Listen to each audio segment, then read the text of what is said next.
Hello everyone, welcome to सीख study smartly. मैं हूं बलजिंदर सिंह। एक बार फिर से आप लोगों का स्वागत कर रहा हूं मेरे यूट्यूब चैनल पर। डियर फ्रेंड्स, आपको पता ही है कल भी मैंने एक टीचिंग एप्टीट्यूड की क्लास आपको दी थी जिसके अंदर 25 एमसीक्यू मैंने करवाए थे, जो बहुत ही अच्छे से एक्सप्लेन करके आपको एक्सपेक्टेड एमसीक्यू करवाए थे, जिनमें से अक्सर क्वेश्चन बनते रहते हैं और वेरी वेरी इंपॉर्टेंट क्वेश्चन आज हैं। इनके बिना आपका जीआरएफ नहीं हो सकता। अगर इस तरीके से आप प्रैक्टिस ना करोगे, जीआरएफ का सपना पूरा होगा अपना तो किस तरीके से पूरा होगा? जब हम एक्सपेक्टेड क्वेश्चन करेंगे और जितना भी हम लोगों ने पढ़ा हुआ है सारे का सारा रिवीजन करेंगे, तभी ये चीजें पॉसिबल हो सकती हैं। और इसके लिए आपको मेरे साथ डेली वाइज जुड़ना पड़ेगा, और जिसमें मैं आपको डेली वाइज हर यूनिट के, मतलब कभी टीचिंग एप्टीट्यूड के, कभी रिसर्च एप्टीट्यूड के, सबके मैं आपको एमसीक्यू करवाने वाला हूं और आपको बहुत ही ज्यादा बेनिफिट होगा। तो जुड़े रहें यूट्यूब चैनल के साथ, अपने फ्रेंड लोग के साथ भी शेयर कीजिए ताकि उनका भी बेनिफिट हो जाए, क्योंकि मैं तो एकदम से मतलब फ्री में सब कुछ करवा रहा हूं अभी। तो जल्दी से जल्दी सब लोग आ जाएं, फिर करते हैं स्टार्ट आज की क्लास को।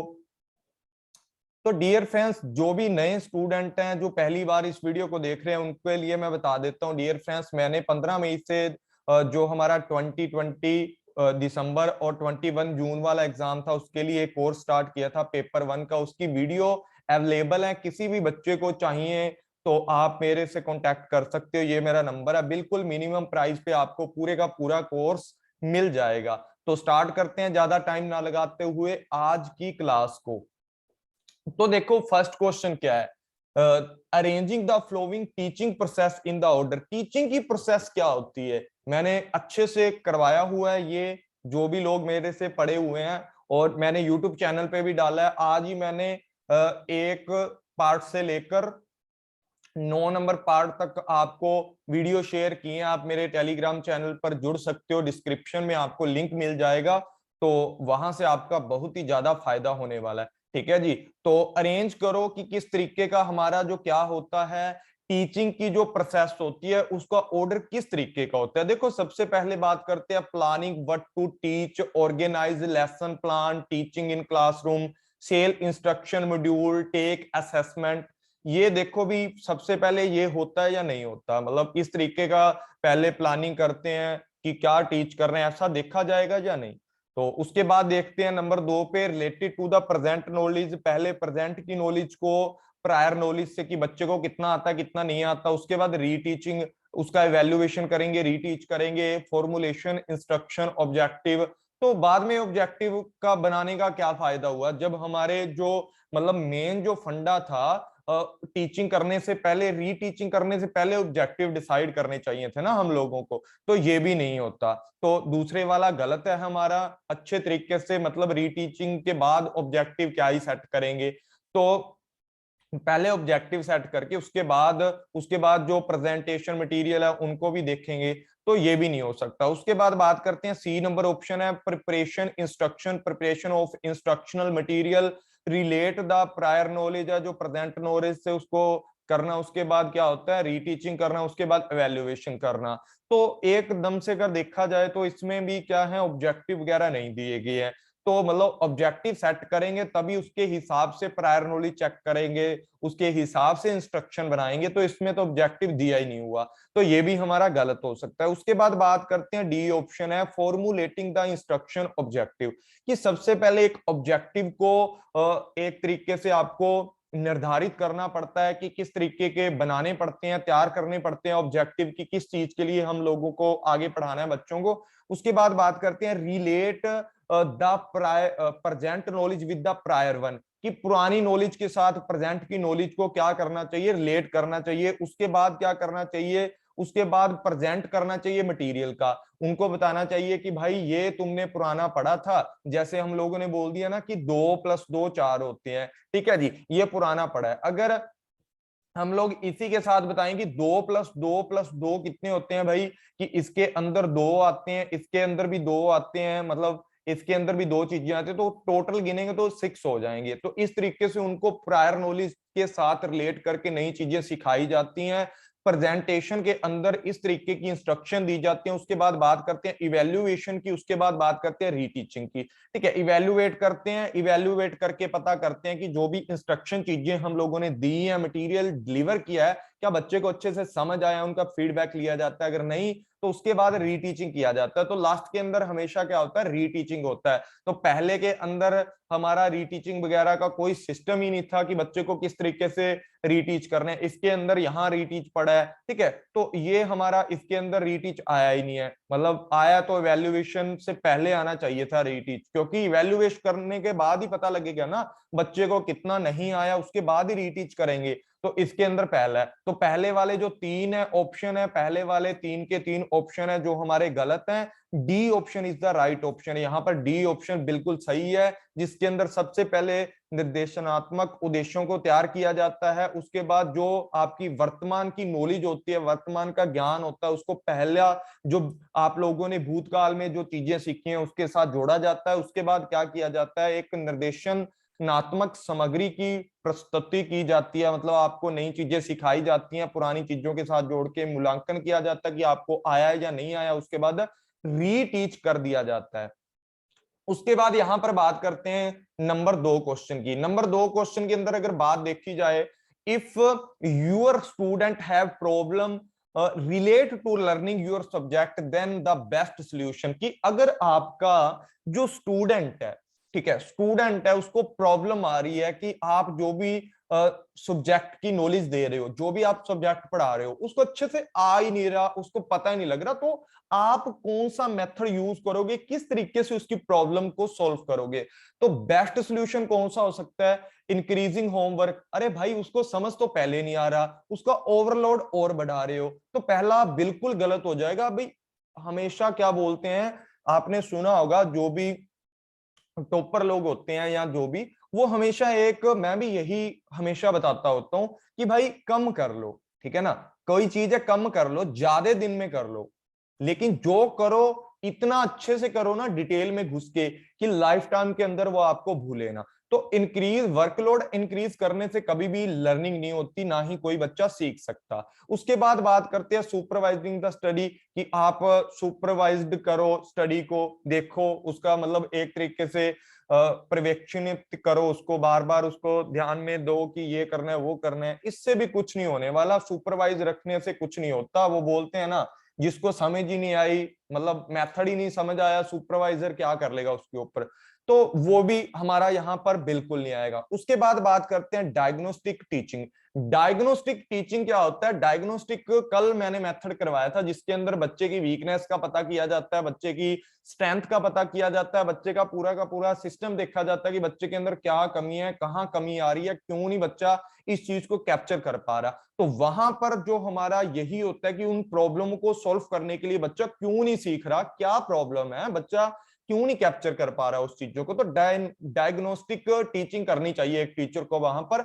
उसके बाद फ्रिक्वेंट असेसमेंट, अरे भाई जल्दी जल्दी बार बार किसी बच्चे का मूल्यांकन करने से उसको आ थोड़ी जाएगा, बच्चा तो और घबरा जाएगा कि भाई सर ने जो करवाया वो ही समझ नहीं आया मेरे को, नंबर कैसे आएंगे मेरे, और कल फिर टेस्ट है, बच्चा बर्डन लेगा इससे। तो ये काम नहीं करना चाहिए। थर्ड नंबर ऑप्शन आपका बिल्कुल राइट है, डायग्नोस्टिक टीचिंग आपको करनी चाहिए। उसके बाद बात करते हैं नंबर 3 क्वेश्चन की। नंबर 3 क्वेश्चन के अंदर क्या है, the most important purpose of guidance of is the student, मतलब स्टूडेंट को किस तरीके की गाइडेंस देनी चाहिए, help them to understand the short comes, मतलब उनकी मदद करनी चाहिए उनकी कमियों को ढूंढने के लिए, ऐसा करना चाहिए या नहीं करना चाहिए। उसके बाद बात करते हैं help to them the change default behaviour है जो उसका, उसको चेंज करने के अंदर हेल्प की जाए उसकी। उसके बाद बात करते हैं direct them about the right, मतलब उसकी जो राइट पाथ है उसका, मतलब एक अच्छा रास्ता है उसके लिए, वो उसको निर्देशन करना,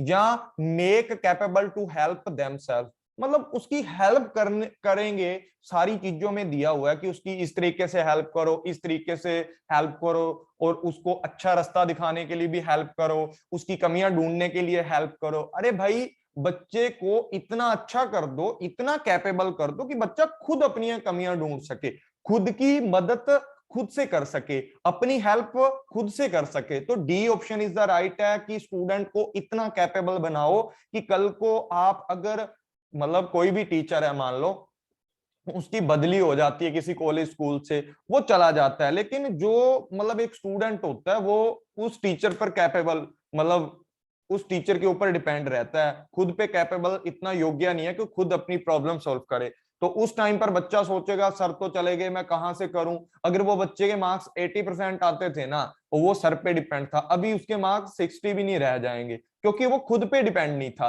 तो बच्चे को भी सबसे मोस्ट इंपॉर्टेंट पर्पस होता है गाइडेंस का, कि बच्चा खुद अपने पैरों पर स्टैंड हो जाए, सोसाइटी में एक अच्छी पोजीशन लेकर के आए। तो D option is the right. उसके बाद बात करते हैं best method of increase motivation to learn, कि सबसे बेस्ट मेथड कौन सा होता है जो मोटिवेट करता है स्टूडेंट को, सबसे अच्छा ऐसा तरीका बताओ।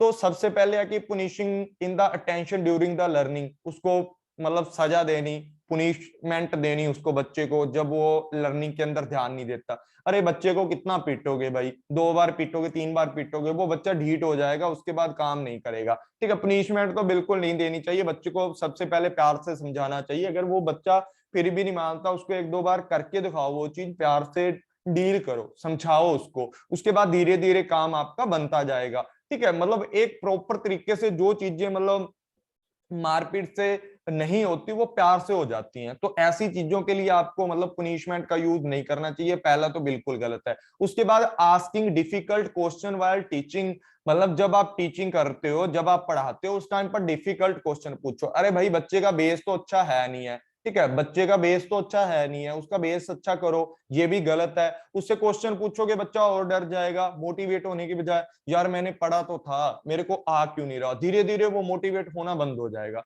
ठीक है, ऐसा नहीं करना चाहिए, उसको बिल्कुल इजी क्वेश्चन पूछो। तभी तो बोलते हैं कि इजी से आप हार्ड लेवल तक जाना है आपको। ठीक है, पहले इजी चीजें करो, फिर हार्ड चीजें करो, धीरे धीरे जाते रहो। ठीक है, ऐसा आपको करना चाहिए। नंबर 3 पे अगर बात की जाए, एक्सप्लेनिंग, ठीक है, मतलब एक्सप्लेनिंग इन द बिगनिंग, की बिगनिंग से आप शुरुआत से उसको समझाते रहो। The purpose of teaching a unit, मतलब टीचिंग का मतलब होता है कि उसको सारी चीजें बिल्कुल जीरो से एक्सप्लेन करो। जैसे मैं आपको बोलता हूँ कि जीरो से एडवांस लेवल तक मैं आपको करवाऊंगा, जीरो से एडवांस लेवल तक आपको करवाऊंगा। जो आज मैंने टीचिंग की क्लासेस डाली हैं वो आप लोग देख लेना, जिन्होंने नहीं देखी पेड वाले बच्चे भी उन क्लासेस को एक बार गो थ्रू कर लें, क्योंकि उनके अंदर बहुत कुछ मैंने अच्छे वाला करवाया हुआ है। ठीक है, और फ्री क्लासेज हैं ये, बिल्कुल आप देख सकता है कोई भी स्टूडेंट। तो भाई बिगिनिंग से उसको बिल्कुल जीरो से शुरुआती चीजें करवाओ, उसको बेसिक से लेकर मतलब बेसिक फंडा, उसको फंडामेंटल उसका सारी चीजों को करवाओ, उसे तभी सारी चीजें पता लगेंगी। यहाँ पर ऑडियो विजुअल एड्स का यूज, अरे भाई बच्चे को समझ ही नहीं आ रहा तो डिवाइस क्या करेंगे वहां पर। तो 3 number option is the right option है। उसके बाद बात करते हैं the factor which most affect the quality of the teaching are, मतलब टीचिंग की जो क्वालिटी है उसके ऊपर किस तरीके से कौन से फैक्टर हैं जो टीचिंग को प्रभावित करते हैं, टीचिंग की क्वालिटी को प्रभावित करते हैं। देखा जाए यहाँ पर लर्नर की एबिलिटीज है, टीचर कम्युनिकेशन स्किल है, ठीक है, टीचिंग मेथड की बात करें, या मतलब टीचिंग की मेथड है जो, या मतलब एक तरीके से आपको बताना है कि टोटल ऐसी कौन सी चीजें होती हैं जो क्या करती हैं कि आप जो टीचिंग की क्वालिटी है उसके ऊपर इंपैक्ट डालती हैं। यहां देखा जाए लर्नर की एबिलिटी किस तरीके से डालेगी, लर्नर की एबिलिटी तो डालेगी नहीं, सारा काम तो टीचर को करना होगा ना। तो लर्नर की एबिलिटी कभी भी टीचिंग पर इफेक्ट नहीं डाल सकती, क्योंकि टीचिंग की क्वालिटी किसने प्रेजेंट करनी है, एक टीचर ने प्रेजेंट करनी है ना, पढ़ाना किसने है, टीचर ने पढ़ाना है आपको। तो लर्नर की जो क्वालिटी है वो आपको इफेक्ट नहीं कर सकती, तो पहला ऑप्शन तो छोड़ ही दो आप। उसके बाद बात करते हैं टीचिंग के मेथड, बिल्कुल आ सकते हैं। टीचिंग के मेथड कौन यूज करता है, सर जी टीचर यूज करता है। टीचिंग और टीचर्स का जो कम्युनिकेशन स्किल्स होता है वो भी टीचर के अंदर होना चाहिए। टीचर्स की ट्रेनिंग है, वो टीचर को पढ़ाने के लिए कंटेंट को किस तरीके से डिलीवर करना है, क्वालिटी से पढ़ाना है बच्चों को, वो चीजें इसके अंदर बताई जाती हैं। तो मतलब सेकंड ऑप्शन अभी तक हमारा ठीक है। उसके बाद बात करते हैं टीचर की सैलरी। अरे भाई टीचर की सैलरी क्या करेगी अगर वो बंदा क्वालिटी का कंटेंट ही प्रोवाइड नहीं कर रहा।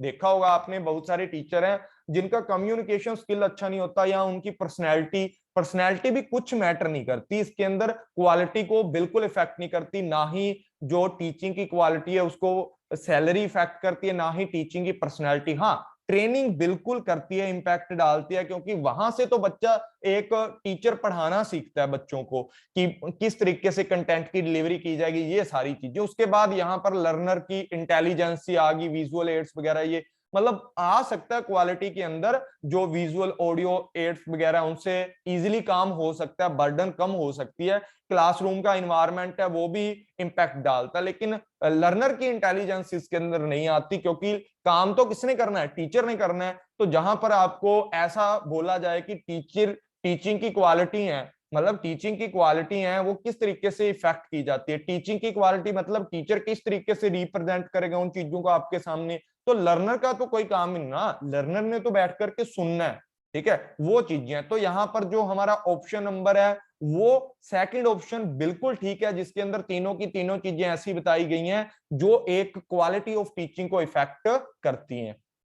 बाकी भी करती हैं, लेकिन ये मोस्ट इफेक्ट करने वाली चीजें हैं, जैसे टीचिंग के मेथड हो गए हैं, ठीक है, टीचिंग का एक ट्रेनिंग है जो वो आ जाएगी, और कम्युनिकेशन स्किल आ जाएगी टीचर्स की। उसके बाद यहां पर देखो कि मैचिंग करना है आपको, ठीक है, ये थोड़ा अलग टाइप का बन गया था क्वेश्चन। तो मैचिंग इसको किस तरीके से करना है सारे पी वाई क्यू है, ठीक है, पी वाई क्यू है, पर आपके लिए ये सारी की सारी इंपॉर्टेंट है, आपको यहां से कंसेप्ट क्लैरिटी हो जाएगी। देखो यहां बात करते हैं सबसे पहले इप्सेटिव असेसमेंट की, ठीक है, जिसको निष्क्रिय मूल्यांकन बोला जाता है। इप्सेटिव असेसमेंट क्या होता है, उसके बाद बोला जाता है किसका, उसके बाद बोला जाता है नॉर्मेटिव असेसमेंट, समेटिव है, और उसके बाद क्या बोला जाता है फॉर्मेटिव। ये देखो कल भी आए थे, अगर आपको ये दोनों आते हैं ना, समेटिव असेसमेंट और फॉर्मेटिव असेसमेंट। फॉर्मेटिव क्या होता है, जो बीच में आपकी इंप्रूवमेंट का आपको मौका देता है, ठीक है, आपको इंप्रूवमेंट करने के लिए आपको क्या देता है, मौका देता है। समेटिव क्या होता है, ओवरऑल परफॉर्मेंस क्या होती है, पिछली के साथ आने वाली की मतलब कंपेयरनेस करना। तो आप देखो कि क्या क्या सिस्टम इसके अंदर हो सकता है। तो सबसे पहले अगर बात की जाए यहां पर, जो मतलब देखा जाए कि ए ऑप्शन है, ए ऑप्शन का मतलब है कि यहां पर हम क्या करते हैं कि जो आपकी कमियां होती हैं ना उनको पहचाना जाता है। पहले की जो खराब आपका मतलब टास्क वगैरह आपने जो भी किए हैं, टेस्ट टास्कर जो भी आपने किए हैं ना, मतलब आपकी जो कमियां होती हैं उन कमियों को देख करके आप क्या करते हो, यहाँ पर आइडेंटिफाइज करते हो किस चीजों को, जो आपकी टास्क हैं उनकी परफॉर्मेंस को देख करके आप दूसरों को देख करके क्या करते हो, अपना प्रदर्शन बेहतर करते हो, मतलब कंपेयर करते हो एक को दूसरे के साथ, ठीक है ना। मतलब एक जब इस्पेटिव जो आपका इपसेटिव जो असेसमेंट होता है, इसके अंदर क्या होता है, एक स्टूडेंट को दूसरे के साथ क्या किया जाता है, कंपेयर किया जाता है, ठीक है, मतलब एक स्टूडेंट को दूसरे के साथ एक टेस्ट टास्कर की परफॉर्मेंस जो बेटर वाला है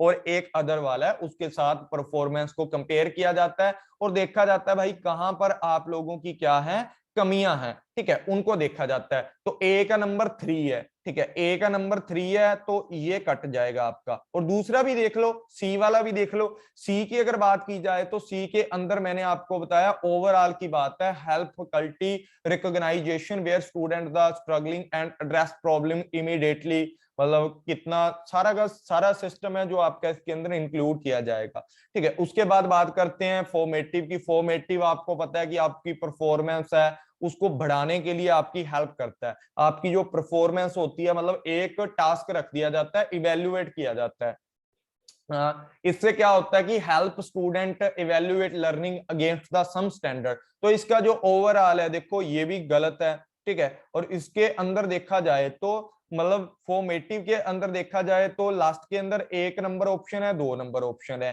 ठीक है।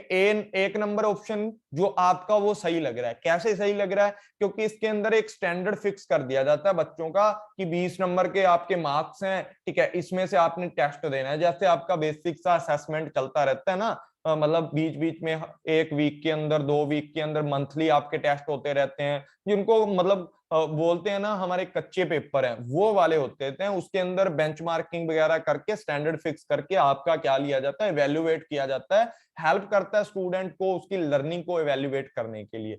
तो यहाँ पर ये है। उसके बाद सबमिटिव के अंदर देखा जाए तो इसके अंदर help faculty recognisation where student are struggling and address problem immediately, immediately आपका समाधान किया जाता है उन चीजों का समेटिव के अंदर। उसके बाद बात की जाती है नोमेटिव के अंदर। नोमेटिव की अगर बात की जाए तो यहां पर बात करते हैं बी के अंदर, ठीक है। नोमेटिव के अंदर ऑप्शन नंबर हमारा 4 आएगा कि कंपेयर करके देखा जाता है, ठीक है, एक को दूसरे के साथ कौन सा प्रीवियस नॉलेज को, मतलब एक ही स्टूडेंट की इंडिविजुअल की प्रीवियस क्या थी और आने वाला उसका मतलब परफॉर्मेंस क्या है, उन दोनों को कंपेयर करके देखा जाता है। ओनली प्रीवियस और प्रेजेंट की जो परफॉर्मेंस होती है। इब्सेप्टिव असेसमेंट क्या होता है, दो लोगों के अंदर कंपेयर करके देखा जाता है। उसके बाद यहाँ 7 नंबर क्वेश्चन की बात करते हैं। Teacher want to assess student knowledge while benchmarking average skill and see what they obtain till now to decide if remedial और कंसोलिडेशन वर्क इज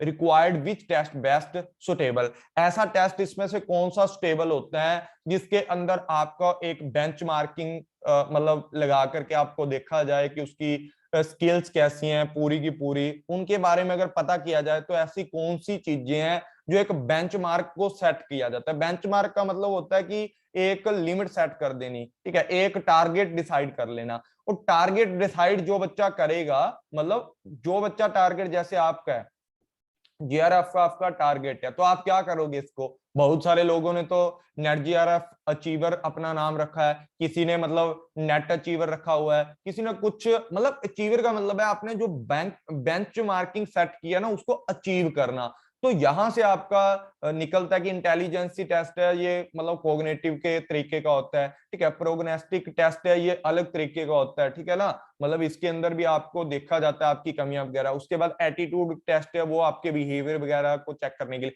तो अचीवमेंट वाला होता है जो बेंच मार्किंग आप लोगों ने सेट की है ना, बेंच मार्किंग के द्वारा आपका पता किया जाता है कि कौन सा बच्चा किस लेवल के है, तो अचीवमेंट टेस्ट उसको बोला जाता है। C option is the right option. उसके बाद बात करते हैं यहाँ पर which of the following are correct about cooperative learning. Cooperative learning क्या होता है, ठीक है, इसके ऊपर भी आपको एक छोटा सा वीडियो मैं डाल दूंगा। कोऑपरेटिव लर्निंग वैसे मैंने पढ़ाया हुआ है ये भी, लेकिन फिर भी मैं डाल दूंगा क्योंकि एक स्टूडेंट ने आज ही मुझे बोला था सर कोऑपरेटिव लर्निंग क्या होता है, तो इसका मैं आपको समझा दूंगा, तभी मैंने क्वेश्चन डाला। वैसे तो क्वेश्चन से आपका क्लियर हो जाना चाहिए। देखो कोऑपरेटिव का मतलब होता है लर्निंग एक्टिवली पार्टिसिपेट, की कोऑपरेट करता है तो एक्टिव उसको रहना पड़ता है दूसरे लोगों के साथ। कोऑपरेट का मतलब क्या होता है, सहयोग, सहकारी, दूसरों के साथ मिलकर कोऑपरेट करना। जैसे होता है ना पुलिस वाले बोलते हैं कि हमें कोऑपरेट करो केस सॉल्व करने के लिए, आपने सब कुछ देखा हुआ है, आपको पता है क्या क्या हुआ। उस तरीके से कोऑपरेट लर्निंग क्या होती है कि टीचर या स्टूडेंट आपस के अंदर अच्छे से कोऑपरेट करते हैं एक दूसरे को।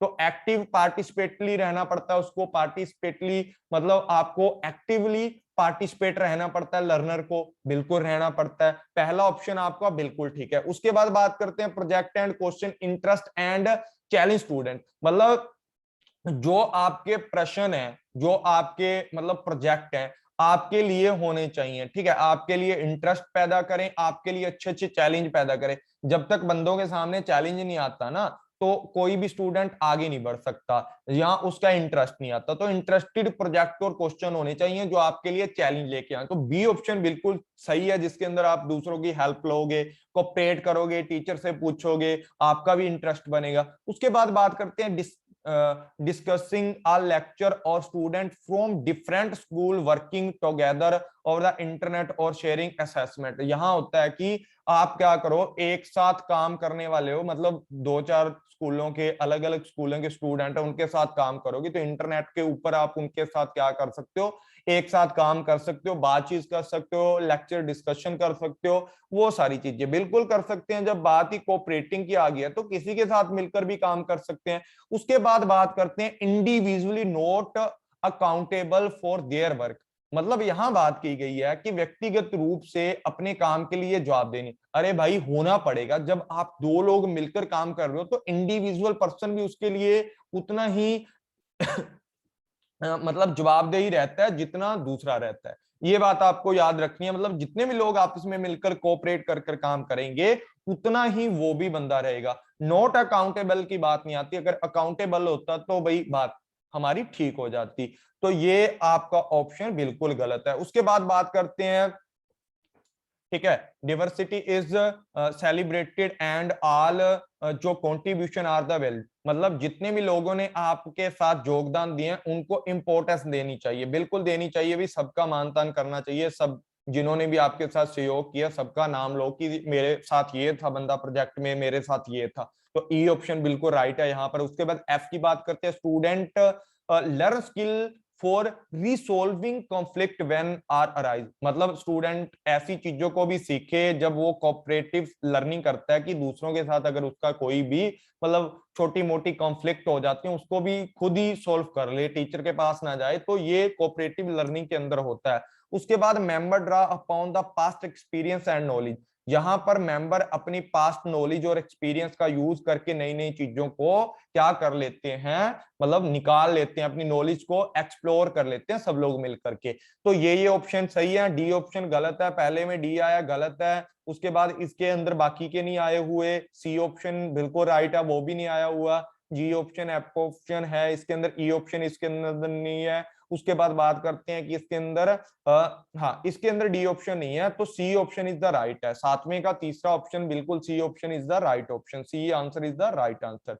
उसके बाद बात करते हैं 9th नंबर की element in cognitivism are schema and the 3 stage, ये मैंने आपको अच्छे से करवाया हुआ है कि किस तरीके से आपकी जो इंफॉर्मेशन मॉडल है, प्रोसेस है, आपका स्कीमा किस तरीके से काम करता है कॉग्निटिव का, मतलब जो माइंड है आपका वो किस तरीके से काम करता है, किस तरीके से किसी चीज को मतलब देखता है, उसके बाद नॉलेज निकालता है, तो कैसा सिस्टम होना चाहिए। सबसे पहले बात आती है 3 इस तरीके की मतलब स्टेजेस दी हैं, 3 स्टेजेस, इनको सीक्वेंस के अंदर लगाना है। तो सबसे पहले किसी भी चीज पे काम करोगे नहीं कर सकते, क्योंकि कॉग्निटिव की बात है, कॉग्निटिव जब तक आप किसी चीज को देखते नहीं हो तो आपका माइंड काम नहीं करता।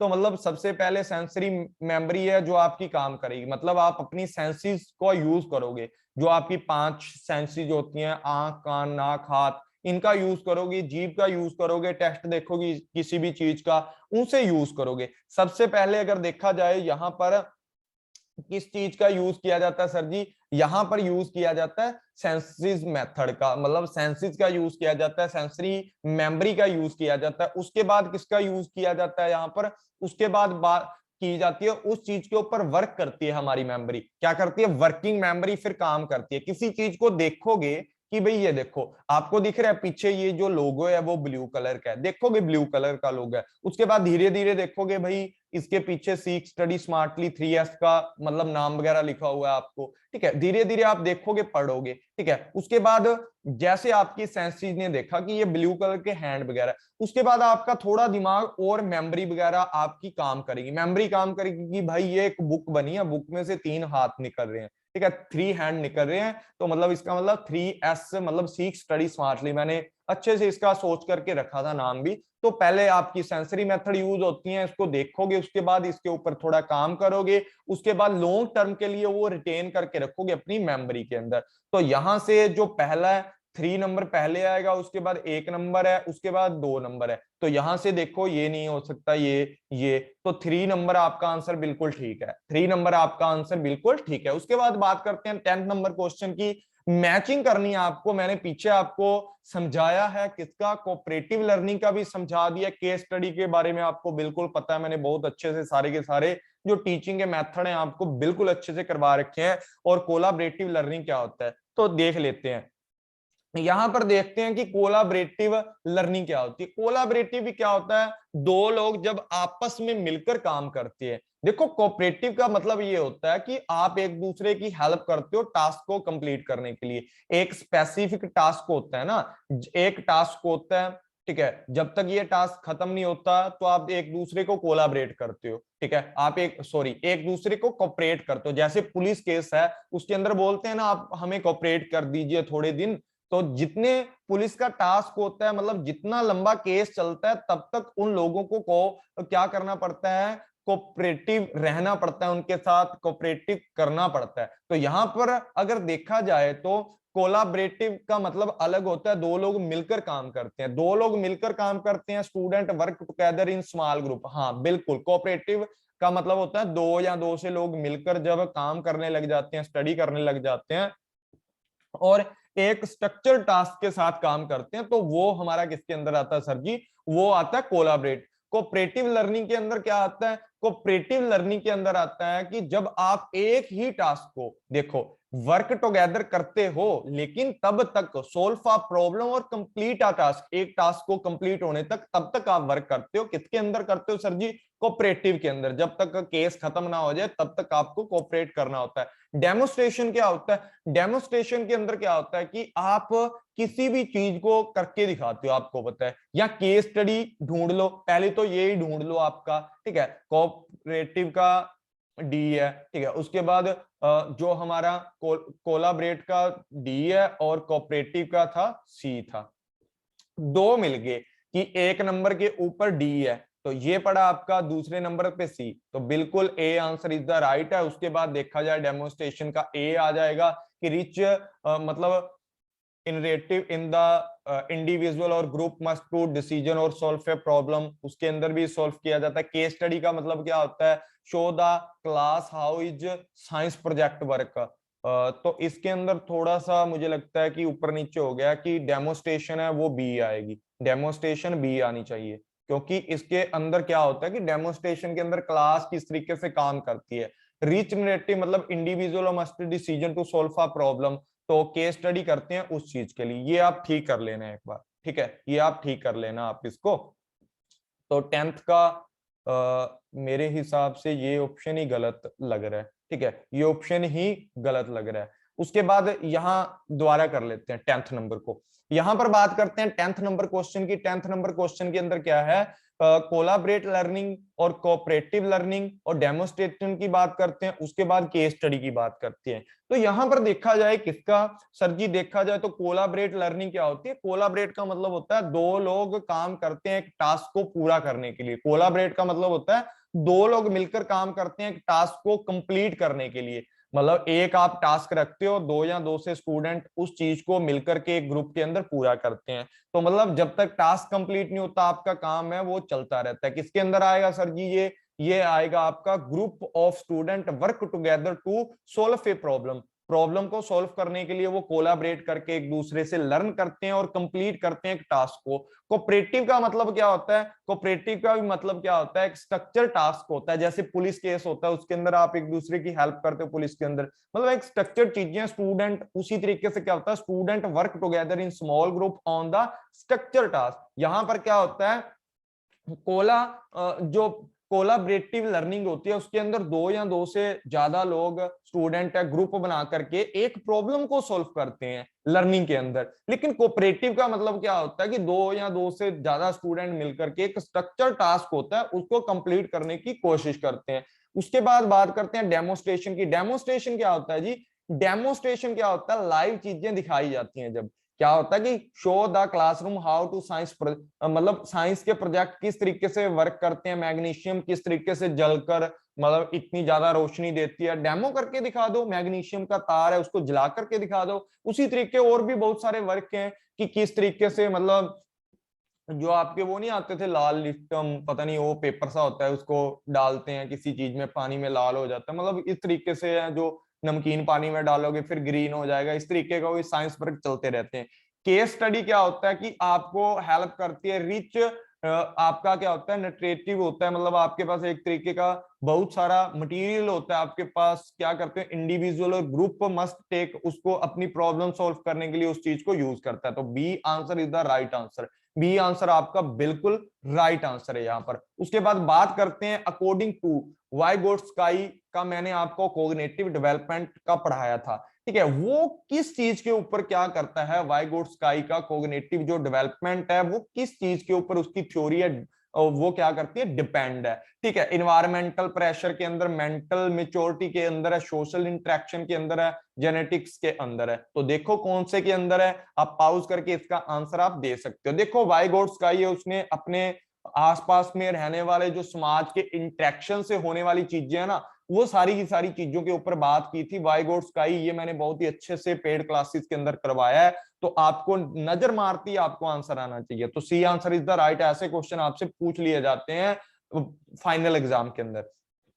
उसके बाद बात करते हैं what are the characteristic of the adult that encourage and andragogy. ये मैंने कल भी में भी क्वेश्चन आपको करवाया होगा, ठीक है, कल भी आपको क्वेश्चन करवाया होगा। बहुत सारे बच्चों ने पूछा था इस क्वेश्चन के लिए, तो मैंने फिर से ऐड कर दिया। तो मैं आपको बता देता हूं कि इसके अंदर क्या होता है कि सेल्फ डायरेक्शन बिल्कुल होनी चाहिए। उसके बाद बात करते हैं depend on the there teacher, teacher की थॉट पे डिपेंड नहीं होना चाहिए। उसके बाद बात करते हैं have control over there learning experience, बिल्कुल अपने अनुभव को सीखना चाहिए, उस पर नियंत्रण करना चाहिए, बिल्कुल अच्छी बात है। एंड्रागोजी के अंदर यही चीजें होती हैं, इन चीजों को बढ़ाया जाता है। और क्या किया जाता है कि जब बंदा अडल्ट पर जाता है, ठीक है ना, अडल्ट लेवल पर जाता है, तो उसको खुद को होना चाहिए, उसको कोई और थोड़ी बताएगा। कल भी मैंने अच्छे से ये क्वेश्चन करवाया था कल वाली वीडियो में।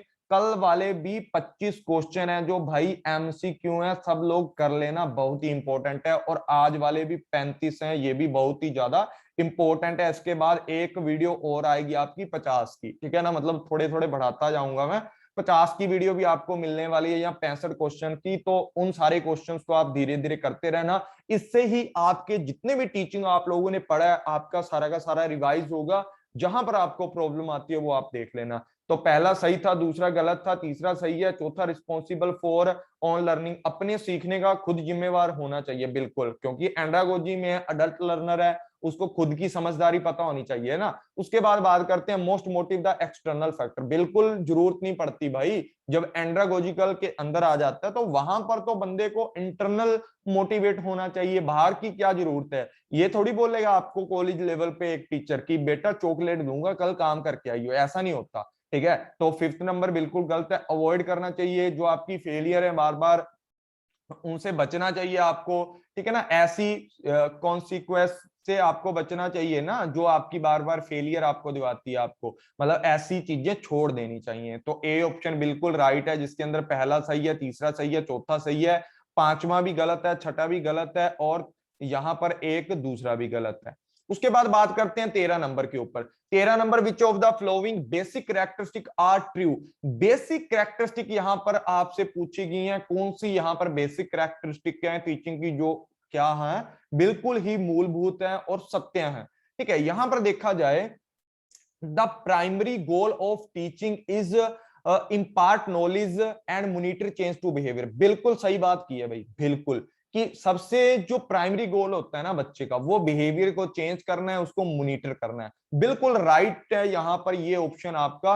उसके बाद बात करते हैं सर जी किसकी, learning aim to understand and apply knowledge, बिल्कुल लर्निंग का मतलब ये होता है कि पहले समझाना किसी चीज को, उसके बाद उसी चीज को लागू करना, तभी आपको वो लर्निंग आएगी। तभी मतलब एक चीज पहले कर ली, जैसे पूरा सिलेबस आपने टीचिंग एप्टीट्यूड का पढ़ लिया, उसके बाद एमसीक्यू लगा करके अपना जो कंसेप्ट है आप उसके ऊपर अप्लाई करो, पहले अंडरस्टैंड करो, उसको एमसीक्यू पे अप्लाई करो अपनी नॉलेज को, तभी तो पता लगेगा कि भाई कितना पानी में हो आप, कितना मतलब आप आपकी नॉलेज कितनी है, ठीक है ना, ये बात आप समझो। उसके बाद बात करते हैं टीचिंग एम गिविंग इंफॉर्मेशन। अरे भाई इंफॉर्मेशन तो यूजीसी नेट वाले भी दे रहे हैं, बार बार बोल रहे हैं कि आपका एग्जाम अब होगा, आपके एडमिट कार्ड आ चुके हैं, आप इतने दिन में मिल जाएंगे, ये है। और न्यूज़पेपर वाले भी इंफॉर्मेशन देते हैं, क्या आपके काम की होती है? नहीं। जैसे मैंने कल एक वीडियो बनाया है कि पीएचडी के लिए एक नोटिफिकेशन आया हुआ है, कंपलसरी है या नहीं है। अरे भाई उसका क्या फायदा हमें, ठीक है ना, उन चीजों का क्या फायदा जब आपने 30 नंबर पीएचडी वालों को देने हैं और नेट जीआरएफ वालों को कितने 5 से 7 नंबर देने हैं, तो क्या ही फायदा उस चीज का। चलो 10 नंबर भी मान के चलो तो क्या फायदा है, 20 नंबर तो इनके पास ज्यादा है, प्रेफरेंस तो फिर पीएचडी वालों को चली गई, ठीक है ना। वो चीजें आप समझा करो। उसके बाद मतलब पहला सही है, दूसरा सही है, तीसरा गलत है। इंफॉर्मेशन की क्या जरूरत है, जब आप लर्निंग कर रहे हो तो खुद इंफॉर्मेशन बनाने के लायक बन जाओगे। उसके बाद बात करते हैं teacher seek the share what he now where learner instant to receive new fact, बिल्कुल सही बात है कि टीचिंग का मतलब है कि टीचर के पास जो भी है नई जानकारी है, मतलब टीचर के द्वारा अप टू डेट रखना चाहिए, ठीक है ना, अप टू डेट रखना चाहिए इंफॉर्मेशन को, इंस्टेंट जो भी इंफॉर्मेशन आती है वो देख करके बच्चों को बतानी चाहिए। ठीक है, जैसे मैं आपको नोटिफिकेशन दे देता हूं कि भाई आज ये नोटिफिकेशन आया यूजीसी का, आज ये आया, यहाँ पीएचडी हो रही है, तो वो सारी चीजें आपके लिए फायदेमंद होती हैं। ठीक है, यहाँ पर कौन कौन से ऑप्शन है, थर्ड नंबर ऑप्शन गलत है, तो थर्ड वाला गलत चला गया, थर्ड वाला ये भी गलत चला गया, फोर्थ वाला सही था, तो B answer is the right answer है, 13 नंबर का बी आंसर बिल्कुल सही है। उसके बाद बात करते हैं which of the following method of the teaching encourages the use of maximum senses. Maximum senses कहाँ यूज होती हैं टीचर के अंदर, मतलब ऐसा टीचिंग का मेथड बताओ जहां पर बच्चे हैं या टीचर है मैक्सिमम मतलब बच्चे ही करेंगे ना, मैक्सिमम जो सेंसेस का यूज करते हैं, तो ऐसा कौन सा है। देखो प्रॉब्लम सॉल्विंग के अंदर नहीं हो सकता, क्योंकि प्रॉब्लम सॉल्विंग के अंदर भी हो सकता है, क्या क्या चीजें पढ़ना पड़ता है, पढ़ के छोड़ देता बंदा, अपनी प्रॉब्लम सॉल्व करके हट जाता है। सेल्फ स्टडी में भी इतना नहीं पता लगता, टीम वर्क में भी लगता। जब आप लेबोरेटरी के अंदर जाकर के लेबोरेटरी मेथड का यूज करते हो, प्रैक्टिकल करते हो, प्रैक्टिकली उस चीज को करते हो ना, तभी सारा का सारा मेथड है आपका यूज करते हैं, आंखें हाथ सब कुछ काम करता है ना। ऐसे तो आप मतलब किताब खोलकर बैठे रहते हो, आपका माइंड है जो कॉन्शियस माइंड है कहीं और घूम रहा होता है, क्लास में प्रेजेंट रहते हो फिजिकली, जो आपका मेंटल है वो प्रेजेंट नहीं रहता। लेकिन लेबोरेटरी मेथड के अंदर आपका दिमाग बिल्कुल कंसंट्रेट होकर के पढ़ाई करता है, तो B option is the right option है, जहां पर आपकी मैक्सिमम सेंसेस का यूज किया जाता है। उसके बाद बात करते हैं to stop the malpractice of mass copying in the examination you will, मतलब अगर मान लो आपका नकल करता कोई, मतलब किस तरीके से रोकोगे उसको, ठीक है ना, मतलब किस तरीके से आप मास कॉपिंग जो आपका एग्जाम के अंदर हो रहा है उसको किस तरीके से रोकोगे। यहां पर बात करते हैं कि पुनिश करोगे स्टूडेंट को और मतलब उसके पेरेंट्स को बताओगे, ठीक है, ऐसा तो नहीं होना चाहिए भाई बिल्कुल भी। ठीक है, उसके बाद पुनिश करोगे स्टूडेंट को करोगे या उसके मम्मी पापा से पिटवा दोगे उसको, ठीक है, इससे क्या ही हो जाएगा, बच्चा सुधरेगा थोड़ी। पहले दो ऑप्शन बिल्कुल गलत है। उसके बाद impart moral education to the student, बिल्कुल सही बात है। अगर बच्चे को एथिकली पढ़ाओगे ना कोई भी चीज, तो बच्चा खुद ब खुद सीखेगा। उसको मोरल वैल्यू के बारे में बताओ कि बेटा ऐसा काम करना बिल्कुल गलत होता है, उसको मतलब कितना पिटोगे, या उसको रेस्टिगेट कर दोगे स्कूल से हमेशा के लिए, अरे भाई क्यों किसी की लाइफ खराब कर रहे हो, इससे अच्छा तो आप उसको एक मोरल वैल्यू सिखाओ, बच्चा समझेगा, लाइफ के अंदर यही चीजें तो सीखने जाता है। तो ये चीजें आप याद रखोगे। उसके बाद बात करते हैं 16 नंबर की। 16 नंबर की बात करते हैं an effective teacher will ensure, जो टीचर है वो किस तरीके से इफेक्टिव रहता है, मतलब किस तरीके से an effective teacher will ensure, मतलब किस तरीके से इफेक्टिव जो टीचर रहता है, किस तरीके से सुनिश्चित करोगे कि इफेक्टिव जो आपकी मतलब टीचर इफेक्टिव है एक तरीके का। तो इसमें देखा जाएगा, तो क्या देखा जाएगा, कोऑपरेशन अमंग हिज स्टूडेंट, अपने स्टूडेंट के साथ सहयोग करेगा, कोऑपरेशन करेगा, लिजीज फेयर रोल निभाएगा, मतलब समझ ही गए होंगे आप, क्योंकि मैंने लिजीज फेयर का भी आपको बहुत ही अच्छे से पढ़ाया हुआ है, ठीक है ना। उसके बाद बात करते हैं किसकी, कंपटीशन अमंग स्टूडेंट, छात्रों के बीच में जो कंपटीशन होगा वो, या दोनों ही चीजें, cooperation and competition as the मतलब सिचुएशन जो भी डिमांड करेगी। तो डी ऑप्शन राइट हो जाएगा यहाँ पर, क्योंकि एक टीचर है वो लिजेज फेयर का रोल तो निभाएगा निभाएगा, मतलब वहां पर जब भी इफेक्टिव टीचिंग करेगा वहां पर एक सीनियर पर्सन के रूप में तो रहेगा रहेगा, ठीक है, साथ में वो कंपटीशन भी करवाएगा, कोऑपरेशन भी करवाएगा, सिचुएशन के अकॉर्डिंग कि उसको कंपटीशन करवाना चाहिए या कोऑपरेशन करवाना चाहिए। तो ये मांग के अकॉर्डिंग, टाइम और सिचुएशन के अकॉर्डिंग ये टीचर डिसाइड करेगा, तभी टीचर को इफेक्टिव माना जाएगा। उसके बाद बात करते हैं एजुकेशन हेल्प करती है किसकी, कल्चर की। Education help culture in, education help करती है कल्चर के अंदर किस तरीके से, इंप्रूवमेंट ऑफ द कल्चर है, या makes it reach up to the foreign land, या एक्सप्रेशन ऑफ द कल्चर, कि मतलब संस्कृति के बारे में आपको जागरूक करना, तो कौन सा ऑप्शन यहां पर सही होना चाहिए। तो देखो इंप्रूवमेंट तो क्या ही करेगा, सुधार क्या करेगा, बिल्कुल यार एजुकेशन के साथ संस्कृति में सुधार हो सकता है, लेकिन जब तक आपको उसका एक्सप्रेशंस नहीं पता, संस्कृत के बारे में पता ही नहीं है, जो आपका कल्चर है, तब तक आप उसको कैसे इंप्रूव करोगे। पहले तो सबसे पहला जो मतलब होता है एजुकेशन के अंदर हेल्प करता है जो संस्कृति का,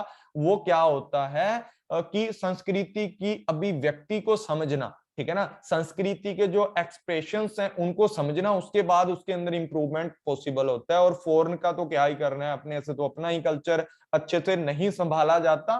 तो C option is the right option है, C option is the right option. उसके बाद बात करते हैं which one is the product of learning, इनमें से लर्निंग का प्रोडक्ट कौन सा है। लर्निंग का प्रोडक्ट इंटेलिजेंसी है, ठीक है, मैच्योरेशन है, ठीक है, या स्किल्स है, या फॉरगिवनेस है। कौन सा लर्निंग का जो प्रोडक्ट है यहां पर हो सकता है। इंटेलिजेंसी किसका प्रोडक्ट है, आपके एप्टीट्यूड का प्रोडक्ट होता है, ठीक है, एप्टीट्यूड के अंदर इंटेलिजेंसी है, कॉग्निटिव के तरीके से इसको समझा जाता है। मिच्योरेशन मतलब आप एक तरीके से मिच्योर हो जाते हो, मिच्योराइजेशन हो जाते हो लर्निंग करके, बिल्कुल हो जाते हैं सर जी। स्किल आ जाती है, आ जाती हैं। तो सबसे पहले आप क्या होते हो लर्निंग के अंदर, मिच्योरिटी आनी स्टार्ट होती है, मिच्योर हो जाते हो लर्नर, लर्निंग कर करके, मतलब सीखते हो, परिपक्वता पूर्ण आपका हो सकता है। तो बेस्ट जो आपका लर्निंग का प्रोडक्ट है वो आपका क्या हो सकता है, मेच्योराइजेशन।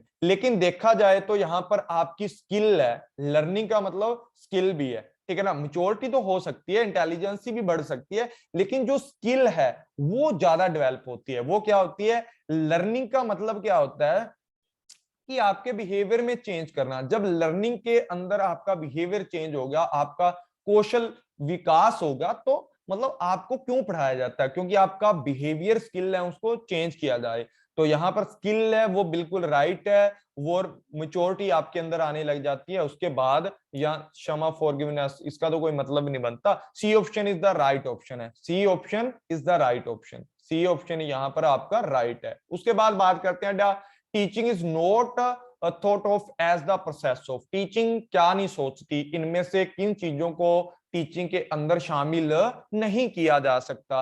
तो यहां पर बात करते हैं sir ji listening to the retention of people, कि उनको मतलब जो बच्चे हैं उनकी बात को सुनना, ठीक है। उसके बाद बात करते हैं किसको, टीचिंग के अंदर ऐसा होता है, बिल्कुल होता है जी, बच्चों की बात को सुना जाता है। ऐसा कौन सा है जो टीचिंग के अंदर नहीं होता। डायरेक्शन दी जाती है बच्चों को, एक्टिविटी के लिए दी जाती है, भी टीचिंग के अंदर दी जाती है। और किसके अंदर, डी ऑप्शन के अंदर तो है ही नहीं कुछ, ये भी मतलब आ सकता है, मतलब है ही नहीं जब कुछ। उसके बाद बात की जाती है indoctrination adult idea to the young people, की युवा बच्चे हैं उनको विचारों को प्रेरित करना।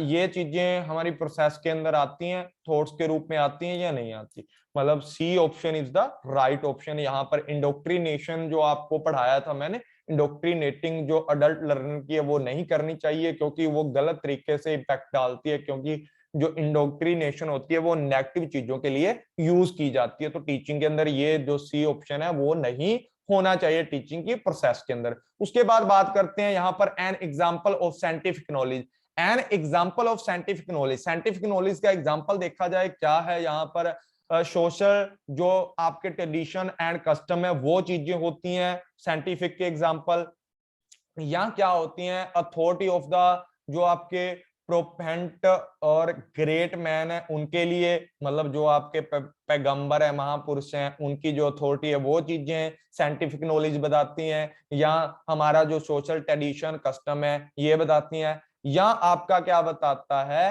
रिलीजियस जो आपकी स्पिरिचुअल्स, मतलब आपके जो स्क्रिप्ट्स हैं, आपके ग्रंथ हैं, स्पिरिचुअल चीजों को, आपकी आत्मा को शुद्ध करते हैं उनके, वो सारी चीजें हैं वो होती हैं रिलीजियस की जो स्क्रिप्ट्स होती हैं, जो लिख करके चले गए हैं, जो पहले के ग्रंथ है वो, ये आपके साइंटिफिक पहले के तीनों के नहीं होते हैं, क्योंकि इसके अंदर सारे के सारे कस्टम है। ये क्या होते हैं हमारे कल्चर से रिलेटेड होते हैं, किससे होते हैं, कल्चर से रिलेटेड होते हैं। और लास्ट वाला जो आपका एक्सपेरिमेंट करते हो लैबोरेटरी के अंदर, वो आपका साइंटिफिक नॉलेज को एग्जाम्पल के अंदर बताया जा सकता है। उसके बाद बात करते हैं विच of the following statement is not correct, यहां पर ऐसी कौन सी स्टेटमेंट है जो नॉट करेक्ट है। ये भी कल मैंने आपको मैं भी करवा दिया था, लेकिन दोबारा करवा देता हूं।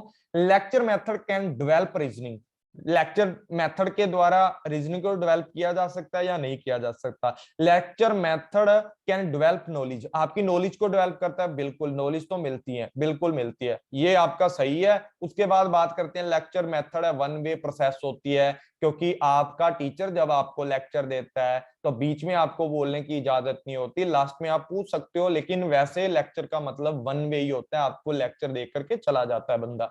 उसके बाद बात क्या करते हैं, during the lecture method student are passive, बिल्कुल एक्टिव नहीं होता, पैसिव होता, क्योंकि उसको सिर्फ सुनना होता है, ठीक है ना, बैठ करके सुनना होता है, पैसिव होता है, बाद में उससे अगर बोला जाए फीडबैक मांगा जाए तो ही है, ठीक है। लेक्चर के अंदर एक स्टूडेंट हमारा क्या होता है, पैसिव होता है। देखो तीन चार चीजें सीखने को मिली है यहाँ पर कि लेक्चर मेथड के अंदर डेवलप होती है नॉलेज, होती है सर जी, वन वे प्रोसेस होती है सर जी। उसके बाद स्टूडेंट क्या होते हैं यहाँ पर, पैसिव होते हैं, लेकिन डेवलपमेंट रीजनिंग है वो आपकी यहाँ पर डेवलपमेंट नहीं होती। तो जो आपका 21 नंबर है, इसका आंसर है वो A is the right answer. 22 number question है the trial and error method, ये भी मैंने आपको करवाया है, of the instruction is best enhance by the, कैसे ट्रायल और मेथड है जो एनहेंस किए जा सकते हैं, ठीक है। ट्रायल करोगे, बार बार काम को करते जाओगे, ठीक है, करते जाओगे तो आपकी जो कमियां हैं वो आपको एरर के रूप में शो होती रहती हैं, पकड़ी जाएंगी आपकी धीरे धीरे करके, और इससे क्या, कौन सा मेथड ऐसा है जो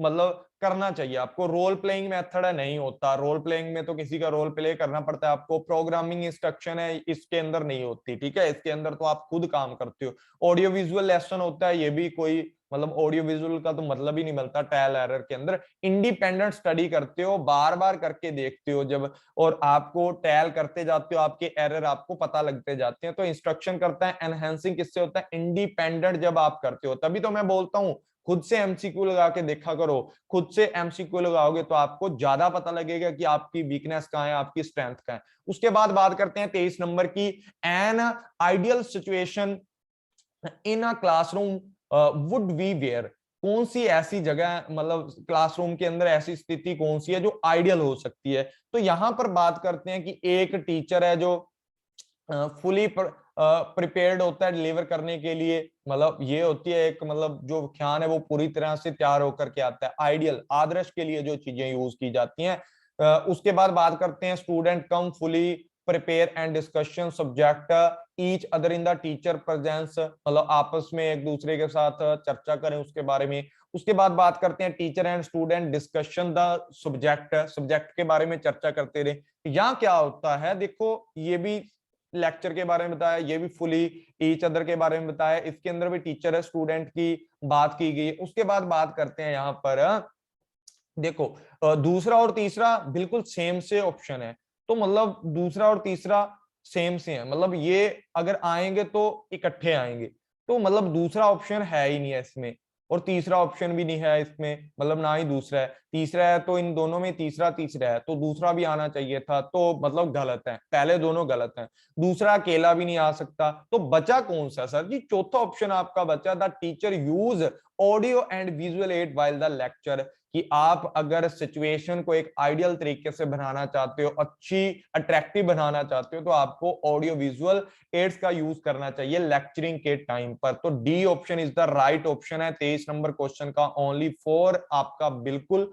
सही आंसर हो जाएगा। 24 नंबर पे अगर बात की जाए, the main role of education according to the Plato, Plato के अकॉर्डिंग कौन सा रोल था एजुकेशन का, बहुत ही इंपॉर्टेंट क्वेश्चन बन जाता है, मैंने आपको अच्छे से पढ़ाया हुआ है।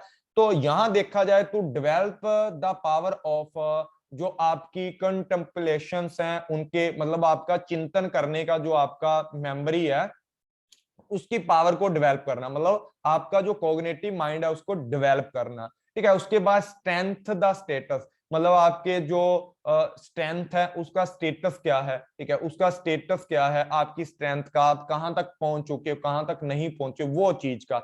Develop the personality of each individual, हर बच्चे की पर्सनैलिटी को व्यक्तिगत रूप से उसको विकसित करना, ओवरऑल उसका डेवलपमेंट करना, खुद से उसकी जो रीजनिंग है, ठीक है ना, रीजनिंग है, जहां उसकी कंटेम्पलेशन की पावर है उसको ज्यादा से ज्यादा बढ़ा देना, ये सारी के सारे रोल किसके अंदर आते हैं, प्लूटो के द्वारा एजुकेशनल रोल होते हैं। D option is the right option है।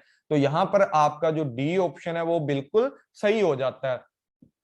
25 नंबर के अंदर बात करते हैं, if some of your people misbehaviour with you on the college campus you must, कि एक टीचर के साथ अगर आपका कोई स्टूडेंट आपके साथ आपके कॉलेज कैंपस के अंदर मिसबिहेवियर कर देता है तो आप क्या करोगे? रिपोर्ट उसके मम्मी पापा को बताओगे, रिपोर्ट टू द प्रिंसिपल को बताओगे, या क्या करोगे? Improve the behaviour by the on character and scholarship, या mobilisation teacher against their guys, मतलब इन लोगों के खिलाफ क्या कर देगा, मतलब मोबिलाइज कर देगा, लामबंद, मतलब उनको निकाल देगा कॉलेज के अंदर से, या मम्मी पापा। तो सबसे बड़ी बात है कि उससे पूछो बेटा ऐसा क्यों कर रहा है, भाई मैंने क्या बिगाड़ा है तेरा, मैं तो तेरे को नॉलेज दे रहा हूँ, पढ़ लिख ले, 2 अक्षर, पास हो जाएगा अच्छे नंबर लेकर के। उसके बिहेवियर को इंप्रूव करना है, उसकी कैरेक्टरिस्टिक को इंप्रूव करना है, उसके चरित्र को अच्छे से साफ सुथरा बना देना है, एक टीचर का मकसद होता है। उसका मिसबिहेवियर क्यों कर रहा है, उसके पीछे का रीजन जानकर टीचर उसके ऊपर एक्शन लेगा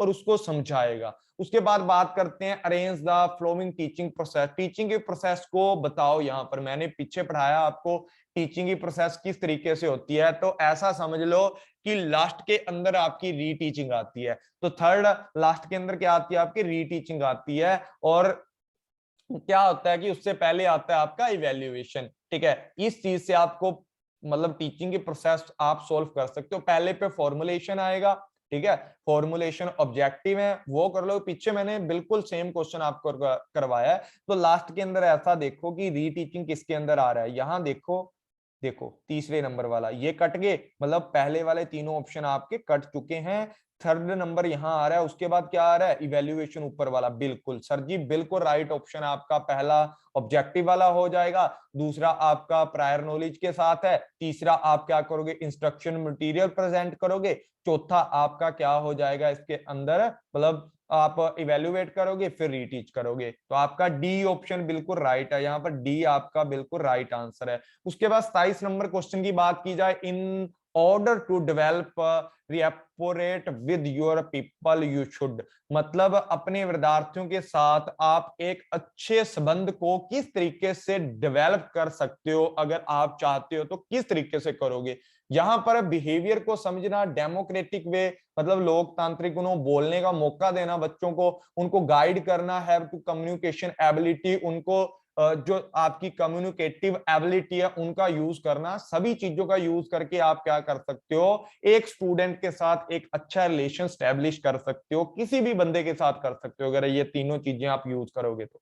उसके बाद बात करते हैं use to telecast material, telecast material को किस तरीके से यूज करते हो, मतलब टेलीकास्ट मटेरियल का यूज करोगे तो क्या क्या चीजें हो सकती है। एनहेंस मतलब आपकी कंसंट्रेशन एनहेंस होती है और लर्निंग एनहेंस होती है। बिल्कुल, जब आप नई टेक्नोलॉजी से बच्चों को पढ़ाओगे, टेलीकास्ट का यूज करोगे, पीपीटी का यूज करोगे, अट्रैक्टिव चीजों का यूज करोगे, एनिमेशन का यूज करोगे, मल्टीमीडिया का यूज करोगे, उस टाइम पर आपकी जो कंसंट्रेशन होती है वो आपकी क्या हो जाती है, इंप्रूव हो जाती है, और लर्निंग है वो भी आपकी इंप्रूव होने लग जाती है। इंक्रीज द रिटेंशन पावर, आपकी याद रखने की क्षमता भी बढ़ जाती है जब आप टैली का मटेरियल का यूज करते हो, टेलीकास्ट का। उसके बाद reduce the burden of teacher, burden teacher की दूर हो जाती है, क्योंकि बहुत सारा कंसंट्रेट करने लग जाते हैं बच्चे, समझने लग जाते हैं हर चीज को, मतलब एक तरीके से मतलब पूरा डीपली समझने की कोशिश करते हैं, और टीचर का भी बर्डिंग है उसको, मतलब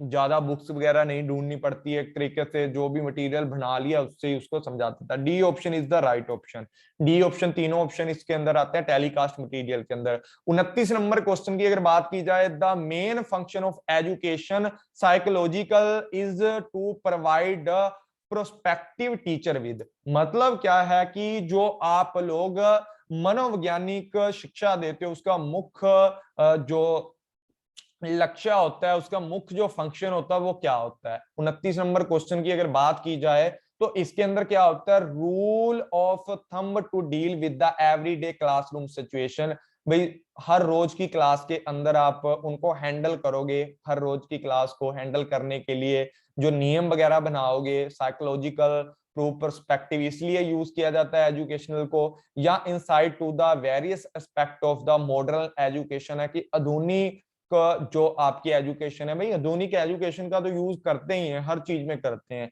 तो ये तो हो नहीं सकता किसी भी तरीके से। उसके बाद बात करते हैं inside into the need, problem and style of the behaviour of the learning, कि हम किस चीज को समझेंगे। अरे भाई मनोवैज्ञानिक चीज का यूज कर रहे हैं, तो educational psychological is provide, educational जो साइकोलॉजिकल है ना वो क्या प्रोवाइड करती है आपको, और वो आपको insight to the need, problem and behaviour style को समझती है लर्नर को। अरे भाई आप उनको एजुकेशन प्रोवाइड कर रहे हो, उनको समझ नहीं रहे हो, उनको समझा रहे हो अभी, तो ये नहीं आएगा। उसके बाद बात करते हैं research procedure to evaluate current teaching procedure. अरे भाई करंट के टीचिंग प्रोसीजर को क्या समझाना है, जब आपको पता है कि आपने एजुकेशनल जो पर्सपेक्टिव है जो आपका वो क्या है, कि आपने साइकोलॉजिकल से बच्चों को सेट करना है कि वो डेली क्लास के अंदर आए और उनकी सिचुएशन को समझें और उनके डेली के अंदर जो भी उनकी प्रॉब्लम होती है उनका निपटारा किया जा सके, उनके साथ डील की जाए जा सके। तो ए ऑप्शन इज द आपका राइट हो सकता है यहाँ पर। उसके बाद बात करते हैं टीम टीचिंग। टीम टीचिंग मैंने करवाया हुआ है आपको। 30 नंबर क्वेश्चन है, टीम टीचिंग इज क्या करती है कि corrected bye all of the flowing expect, मतलब कौन सी चीजें हैं जो छोड़ करके, जो एक्सपेक्ट है मतलब आपका एक्सपेक्ट है इसको छोड़ करके एक्सेप्शनल केस है, ठीक है, मतलब जो टीम टीचिंग के अंदर नहीं आता। तो देखा जाए तो यहां पर बात करते हैं the use of master teachers, ठीक है ना, मास्टर टीचर शिक्षा का यूज किया जाए मास्टर टीचर के साथ, ठीक है, ये चीज तो कुछ बना ही नहीं, ऑप्शन ही नहीं बना। उसके बाद बात करते हैं the use of large group lecture है, ये भी मतलब मास्टर टीचिंग का यूज नहीं कर सकते हैं। टीम टीचिंग के अंदर मास्टर मतलब एक ही बंदा पढ़ा रहा है, मास्टर टीचर ही मतलब एक ही टीचर पढ़ा रहा है, तो टीम टीचिंग कैसे होगी, वो वहां पर कुछ 2-4 लोग मिलकर पढ़ाते हैं तो बात बनती है। Use of large group lecture, large group lecture का भी इसके अंदर बड़े समूह का व्याख्यान करना, ऐसा नहीं होता कि एक लेक्चर को लंबे टाइम तक खींच देना टीम टीचिंग है, बिल्कुल नहीं है। उसके बाद बात करते हैं ग्रुप प्लानिंग की। ग्रुप प्लानिंग की भाई क्या ही प्लानिंग करेंगे, टीम टीचिंग का मतलब है पहले से प्लान कर रखा है। उसके बाद बात करते हैं इनफ्लेक्सिबल, ठीक है ना, इनफ्लेक्सिबल ग्रुपिंग्स कर देते हैं कि एक टीचर है वो ये पढ़ाएगा, दूसरा टीचर है ये पढ़ाएगा, टीम टीचिंग के अकॉर्डिंग इनफ्लेक्सिबल ग्रुपिंग जब कर देते हो, मतलब ये सारी की सारी टीचिंग आ जाती है टीचिंग के अंदर, लेकिन इनफ्लेक्सिबल नहीं होता भाई। टाइम के ऊपर आप किसी भी टीचर को बोल देते हो, ग्रुप की प्लानिंग करते हो, उसके अंदर लार्ज लेक्चर को लंबे टाइम तक पढ़ाते हो, क्यों, क्योंकि 2 से 3 टीचर होते हैं टीम टीचिंग के अंदर। मास्टर टीचर होता है एक हेड, मतलब हेड भी होता है उनका जो उनको इंस्ट्रक्शन देगा 3 टीचरों को, तो कौन सा नहीं आता किसके अंदर, टीम टीचिंग के अंदर, तो इनफ्लेक्सिबल। भाई जो टीम टीचिंग होती है वो क्या होती है, हमारी पूरी की पूरी फ्लेक्सिबल होती है, कभी भी किसी टीचर को दे दिया जाता है कि भाई आप समझा दो, ये क्वेश्चन आप समझा दो, उनका हेड टीचर भी होता है वहां पर। तो ये बात आपको याद रखनी है कि जो हमारी टीम टीचिंग होती है वो फ्लेक्सिबल होती है, इसके अंदर इनफ्लेक्सिबल बोला गया है। तो D option is the right option है, जो एक्सेप्शनल केस है।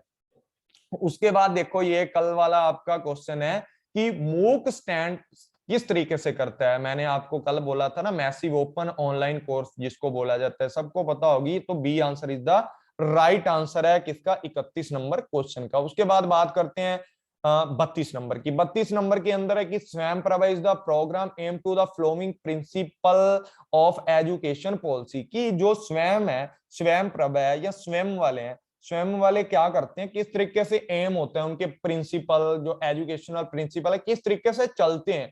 तो इनमें से एक प्रोसीजर है वो आपका प्रोग्राम का एक अच्छा प्रोसीजर आप बताओ कि सबसे पहले क्या होता है, स्वयं प्रभा के अंदर असेस करते हैं, असेस अचीव एक्सल, ऐसा होता है, नहीं होता, बिल्कुल नहीं होता। असेस करते हैं उसके बाद अचीव करते हैं, एक्सल करते हैं, नहीं बिल्कुल। एक्सल का तो मतलब ये होगा ना उस चीज को अचीव करना, हासिल करना, भाई सीधा पढ़ा के चले जाते हैं, ठीक है ना, इनका यही मकसद होता है, अचीव करना कुछ नहीं होता। उसके बाद अचीव वाले तो सारे छोड़ दो, अचीव वाला तो एक भी नहीं आएगा, क्योंकि अचीवमेंट वाला तो इसके अंदर है जो सिस्टम होता ही नहीं है।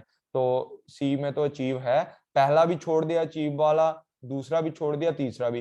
तीसरा नंबर ऑप्शन आपका सही है, पहले असेस करते हो इंटरनेट वगैरह के साथ इक्विटी डालते हो, उसके अंदर क्वालिटी डालते हो, तो ये हमारा होता है पहुंच बनाते हो, इक्विटी मतलब उनको कुछ देते हो नॉलेज वगैरह, क्वालिटी के साथ गुणवत्ता को एक स्टैंडर्ड का रखते हो। तो स्वयं प्रोग्राम के एम यही होते हैं, एक्सेस ए ई क्यू, ठीक है ना। ए ई क्यू किसने किया, ए ई क्यू स्वयं ने, ठीक है ना। ये आप लोगों को याद रखना है, ठीक है जी। उसके बाद 33 नंबर क्वेश्चन की बात करते हैं, कोर्स ऑफ स्वयं आर प्रेमरली, मतलब मुख्य रूप क्या होता है किसका जी, किसका, स्वयं वालों का। इनका मुख्य रूप होता है इनिशिएटिव, इनिशिएटिव तो भाई निकाल दिया, कितना निकालेंगे, इंटरेस्टिंग होता है, नहीं होता, दिलचस्पी कौन लेता है यार ऐसे कोर्सों के अंदर। उसके बाद इनोवेटिव, नहीं यार, जो आपका पुराना सिस्टम है उसको पढ़ाते रहते हैं बार बार। यहाँ इंटरेक्टिव होता है कि आप इंटरेक्ट करते हो उन चीजों को बार बार के, मतलब रिपीट करके। तो A option is the right option है। उसके बाद दो क्वेश्चन है वो आप लोग आंसर करोगे कमेंट बॉक्स के अंदर, सब बच्चे, 34 नंबर का और 35 नंबर का। इसका आप देख लो कि Swayam Prabha is the group of, कितने ग्रुप्स हैं देखो, पहले कितने ग्रुप थे, मे बी आपके 22 ग्रुप थे, DTH, ठीक है, 22 थे, ठीक है ना।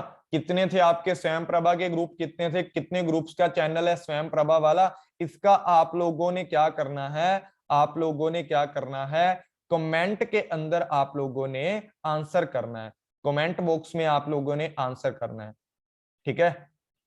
चलो इसका और नेक्स्ट क्वेश्चन है, इसका भी आप क्या कर लो, इसका भी आप स्क्रीनशॉट, बिल्कुल आसान आसान से क्वेश्चन है। तो आप लोगों ने इसका आंसर बिल्कुल करना है, किसके अंदर, कमेंट के अंदर करना है। तो आप लोगों को ध्यान में रखना है, पहले कितने थे, कितने थे, सॉरी, पहले हमारे 32 थे, ठीक है ना, 22 नहीं थे, 32 थे, ठीक है ना।